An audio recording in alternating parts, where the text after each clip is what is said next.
सभी श्रोतागण को प्रियंका पांडे का नमस्कार। आइए सावन के महीने में हम सुनते हैं शिव शंकरम स्तुति, जिसको सुनने से इंसान को बहुत पुण्य मिलता है, जो इस प्रकार है। नमो भूत भूतनाथ नंदीश्वरम श्री हरे बहत गंग सिर परे जटाव तंग फर फरे हिमालय उमा सहित शोभितम निरंतरम उमापति महेश्वरम नमामि शिव शंकरम त्रिताप पाप क्षारणम प्रभाय धर्म धारणम समस्त सृष्टि धारणम मांगल्य मृत्यु कारणम अगम अनादि आसुतोष धुर्जटि धुरंधरम उमापति महेश्वरम नमामि शिव शंकरम भले भभूत रंग में रहस्तमंग भंग में श्मशान घाट वासनी भूतम प्रेत संग में करत हस्त घोर नाद डमरुड डंकरम उमापति महेश्वरम नमामि शिव शंकरम गले भुजंग मुंड माल भाल चंद्र शोभितम मयंक भग्य दर्शकात भक्त चीतलोभितम आनंद कंद ध्यान मस्त ओमकार उच्चारणम उमापति महेश्वरम नमामि शिव शंकरम धृति त्रिशूल हाथ नाथ दक्ष यज्ञ खंडितम रेमंड घोर गर्गरम तांडव नृत्य मंडितम देवादि देव दिव्य भव भाषकम भयंकरम उमापति महेश्वरम नमामि शिव शंकरम अजर अमर त्रिपुर हरम करम त्रिशूल धारणम संसार पाप नाशनम भयाधि पार तारणम भजंत सर्व शिव हरे सुरासरम धुरंधरम उमापति महेश्वरम नमामि शिव शंकरम सोमेश्वरा नागेश्वरा मल्लिकार्जुनम सेश्वरा महाकाल ममिलेश्वरा धूमेश्वरा विश्वेश्वरा केदारनाथ भीम वैद्यनाथ त्र्यंबकमरेश्वरम उमापति महेश्वरम नमामि शिव शंकरम प्रसन्न हो परम पिताय अनुपुदान दायितम नमः शिवाय भक्तये गायतम नमः मलखरिंजनम शयाम मंगलम कर्णम उमापति महेश्वरम नमामि शिव शंकरम उमापति महेश्वरम नमामि शिव शंकरम उमापति महेश्वरम नमामि शिव शंकरम नमो भूत भूतनाथ नंदीश्वरम श्री हरे बहत गंग सिर परे जटाव तंग फर फरे हिमालय उमा सहित शोभितम निरंतरम उमापति महेश्वरम नमामि शिव शंकरम त्रिताप पाप क्षारणम प्रभाय धर्म धारणम समस्त सृष्टि धारणम मांगल्य मृत्यु कारणम अगम अनादि आसुतोष धुर्जटि धुरंधरम उमापति महेश्वरम नमामि शिव शंकरम भले भभूत रंग में रहस्तमंग भंग में श्मशान घाट वासनी भूतम प्रेत संग में करत हस्त घोर नाद डमरुड डंकरम उमापति महेश्वरम नमामि शिव शंकरम गले भुजंग मुंड माल भाल चंद्र शोभितम मयंक भग्य दर्शकात भक्त चीतलोभितम आनंद कंद ध्यान मस्त ओमकार उच्चारणम उमापति महेश्वरम नमामि शिव शंकरम धृति त्रिशूल हाथ नाथ दक्ष यज्ञ खंडितम रेमंड घोर गर्गरम तांडव नृत्य मंडितम देवादि देव दिव्य भव भाषकम भयंकरम उमापति महेश्वरम नमामि शिव शंकरम अजर अमर त्रिपुर हरम करम त्रिशूल धारणम संसार पाप नाशनम भयाधि पार तारणम भजंत सर्व शिव हरे सुरासरम धुरंधरम उमापति महेश्वरम नमामि शिव शंकरम सोमेश्वरा नागेश्वरा मल्लिकार्जुनम सेश्वरा महाकाल ममिलेश्वरा धूमेश्वरा विश्वेश्वरा केदारनाथ भीम वैद्यनाथ त्र्यंबकमरेश्वरम उमापति महेश्वरम नमामि शिव शंकरम प्रसन्न हो परम पिताय अनुपुदान दायितम नमः शिवाय भक्तये गायतम नमः मलखरिंजनम शयाम मंगलम कर्णम उमापति महेश्वरम नमामि शिव शंकरम उमापति महेश्वरम नमामि शिव शंकरम उमापति महेश्वरम नमामि शिव शंकरम नमो भूत भूतनाथ नंदीश्वरम श्री हरे बहत गंग सिर परे जटाव तंग फर फरे हिमालय उमा सहित शोभितम निरंतरम उमापति महेश्वरम नमामि शिव शंकरम त्रिताप पाप क्षारणम प्रभाय धर्म धारणम समस्त सृष्टि धारणम मांगल्य मृत्यु कारणम अगम अनादि आसुतोष धुर्जटि धुरंधरम उमापति महेश्वरम नमामि शिव शंकरम भले भभूत रंग में रहस्तमंग भंग में श्मशान घाट वासनी भूतम प्रेत संग में करत हस्त घोर नाद डमरुड डंकरम उमापति महेश्वरम नमामि शिव शंकरम गले भुजंग मुंड माल भाल चंद्र शोभितम मयंक भग्य दर्शकात भक्त चीतलोभितम आनंद कंद ध्यान मस्त ओमकार उच्चारणम उमापति महेश्वरम नमामि शिव शंकरम धृति त्रिशूलहाथनाथ दक्ष यज्ञ खंडितं रेमंड घोर गर्गरं तांडव नृत्य मंडितं देवादिदेव दिव्य भव भाषकं भयंकरम् उमापति महेश्वरं नमामि शिव शंकरम् अजर अमर त्रिपुर हरं करम त्रिशूलधारणं संसार पापनाशनं भयाधिपारतारणं भजन्त सर्व शिव हरे सुरासरं धुरंधरम् उमापति महेश्वरं नमामि शिव शंकरम् सोमेश्वरा नागेश्वरा मल्लिकार्जुनं सेश्वरा महाकाल ममिलेश्वरा धूमेश्वरा विश्वेश्वरा केदारनाथ भीम वैद्यनाथ त्र्यंबकमरेश्वरम् उमापति महेश्वरं नमामि शिव शंकरम् प्रसन्न हो परम पिताय अनुपुदानदायितं नमः शिवाय भक्तये गायतं नमः मलखरिञ्जनं शयाम मंगलम कर्णम उमापति महेश्वरं नमामि शिव शंकरम् उमापति महेश्वरं नमामि शिव शंकरम् उमापति महेश्वरं नमामि शिव शंकरम् नमो भूत भूतनाथ नंदीश्वरम श्री हरे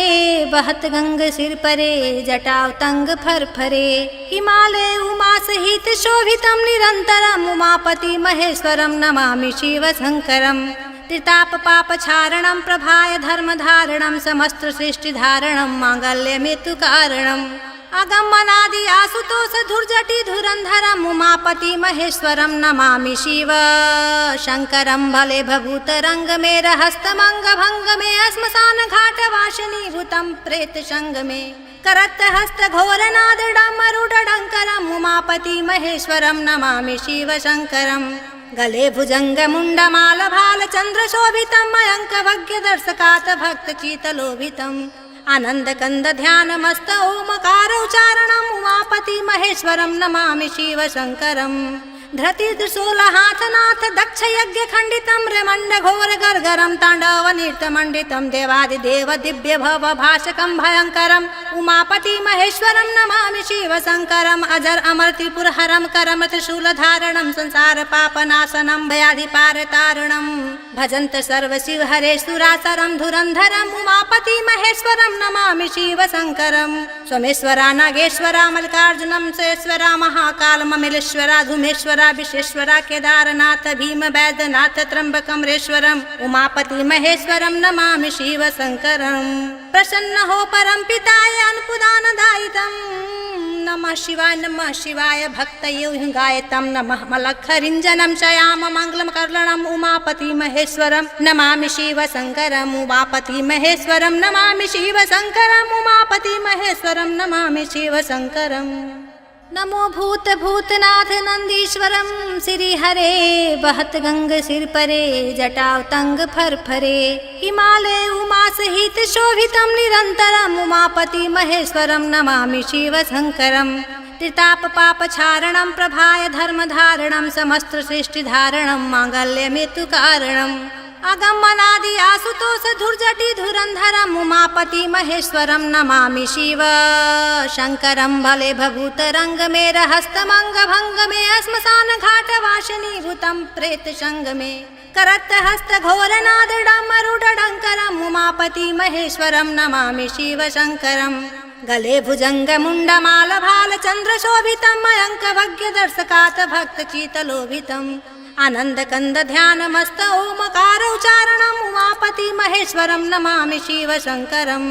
धृति त्रिशूलहाथनाथ दक्ष यज्ञ खंडितं रेमंड घोर गर्गरं तांडव नृत्य मंडितं देवादिदेव दिव्य भव भाषकं भयंकरम् उमापति महेश्वरं नमामि शिव शंकरम् अजर अमर त्रिपुर हरं करम त्रिशूलधारणं संसार पापनाशनं भयाधिपारतारणं भजन्त सर्व शिव हरे सुरासरं धुरंधरम् उमापति महेश्वरं नमामि शिव शंकरम् सोमेश्वरा नागेश्वरा मल्लिकार्जुनं सेश्वरा महाकाल ममिलेश्वरा धूमेश्वरा विश्वेश्वरा केदारनाथ भीम वैद्यनाथ त्र्यंबकमरेश्वरम् उमापति महेश्वरं नमामि शिव शंकरम् प्रसन्न हो परम पिताय अनुपुदानदायितं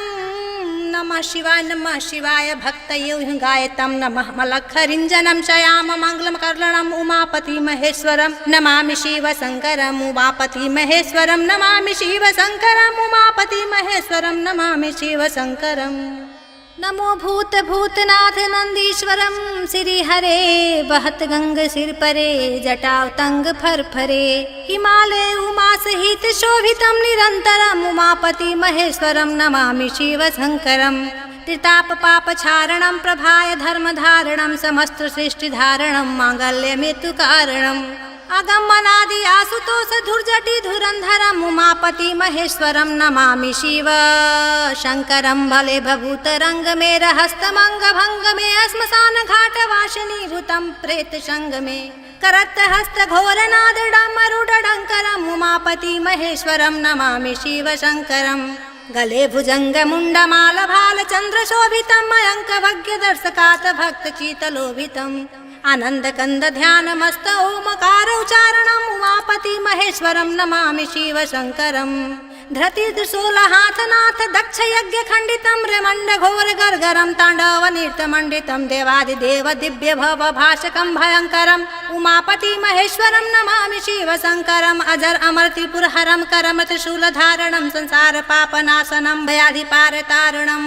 भजन्त सर्व शिव हरे सुरासरं धुरंधरम् उमापति महेश्वरं नमामि शिव शंकरम् सोमेश्वरा नागेश्वरा मल्लिकार्जुनं सुरेश्वरा महाकाल ममिलेश्वरा धूमेश्वरा विश्वेश्वरा केदारनाथ भीम वैद्यनाथ त्र्यंबकमरेश्वरम् उमापति महेश्वरं नमामि शिव शंकरम् प्रसन्न हो परम पिताय अनुपुदानदायितं नमः शिवाय भक्तये गायतं नमः मलखरिञ्जनं शयाम मंगलम कर्लणम् उमापति महेश्वरं नमामि शिव शंकरम् उमापति महेश्वरं नमामि शिव शंकरम् उमापति महेश्वरं नमामि शिव शंकरम् नमो भूत भूतनाथ नंदीश्वरम श्री हरे बहत गंग सिर परे जटावतंग फर फरे हिमालय उमा सहित शोभितं निरंतरम् उमापति महेश्वरं नमामि शिव शंकरम् त्रिताप पाप क्षारणं प्रभाय धर्म धारणं समस्त सृष्टि धारणं मांगल्य मृत्यु कारणम्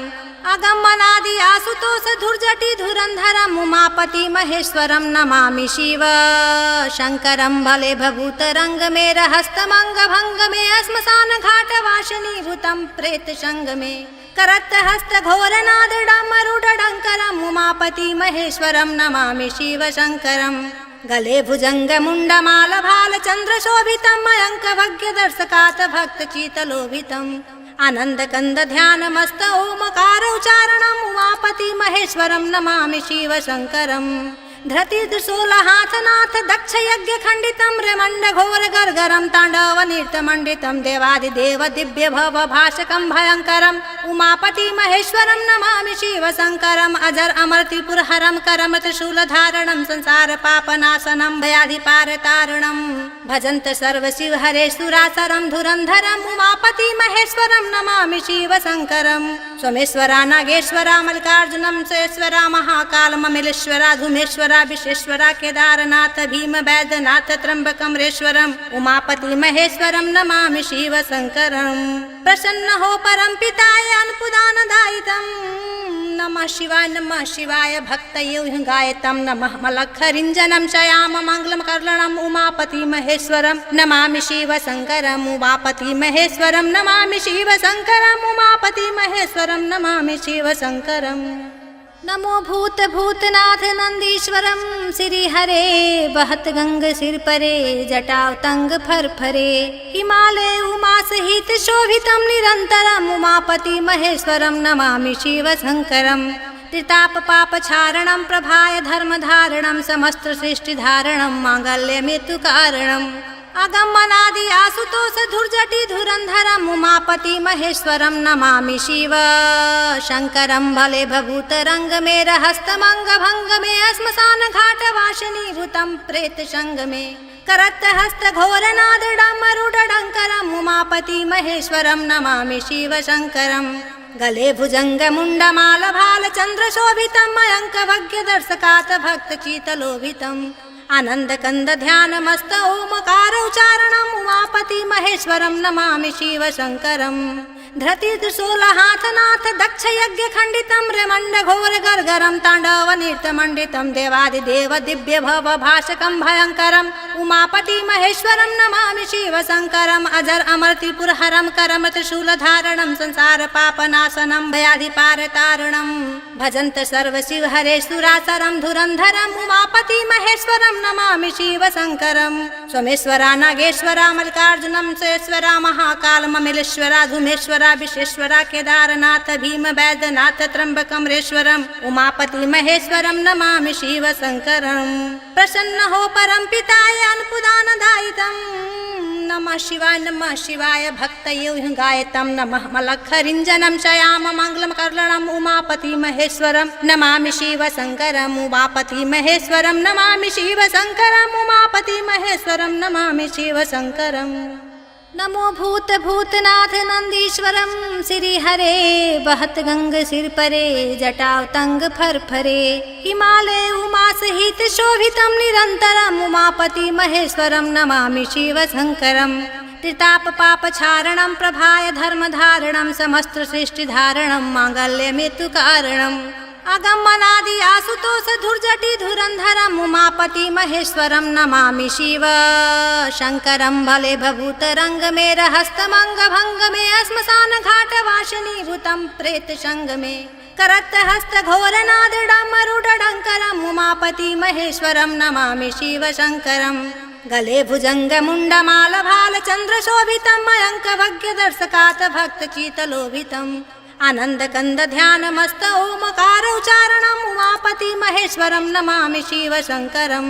धृति त्रिशूल हाथ नाथ दक्ष यज्ञ खंडितम रेमंड घोर गर्गरम तांडव नृत्य मंडितम देवादिदेव दिव्य भव भाषकम भयंकरम उमापति महेश्वरम नमामि शिव शंकरम। अजर अमर त्रिपुर हरम करम त्रिशूल धारणम संसार पापनाशनम भयाधि पार तारणम भजंत सर्व शिव हरे सुरासरम धुरंधरम उमापति महेश्वरम नमामि शिव शंकरम। सोमेश्वरा नागेश्वरा मल्लिकार्जुनम सुरेश्वरा महाकाल ममिलेश्वरा धूमेश्वरा विश्वेश्वरा केदारनाथ भीम वैद्यनाथ त्र्यंबकमरेश्वरम उमापति महेश्वरम नमामि शिव शंकरम। प्रसन्न हो परम पिताय अनुपुदानदायितम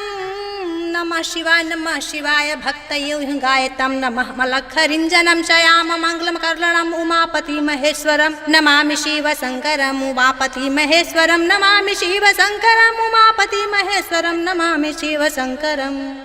नमो भूत भूतनाथ नंदीश्वरम श्री हरे बहत गंग सिर परे जटाव तंग फर फरे हिमालय उमा सहित शोभितम निरंतरम उमापति महेश्वरम नमामि शिव शंकरम। त्रिताप पाप क्षारणम प्रभाय धर्म धारणम समस्त सृष्टि धारणम मांगल्य मृत्यु कारणम अगमनादि आसुतोष धुर्जटि धुरंधरम उमापति महेश्वरम नमामि शिव शंकरम। भले भभूत रंग में रहस्तमंग भंग में श्मशान घाट वासिनी भूतम प्रेत संग में करत हस्त घोर नाद डमरुड डंकरम उमापति महेश्वरम नमामि शिव शंकरम। गले भुजंग मुंड माल भाल चंद्र शोभितम मयंक भग्य दर्शकात भक्त चीतलोभितम आनंद कंद ध्यान मस्त ओमकार उच्चारणम उमापति महेश्वरम नमामि शिव शंकरम।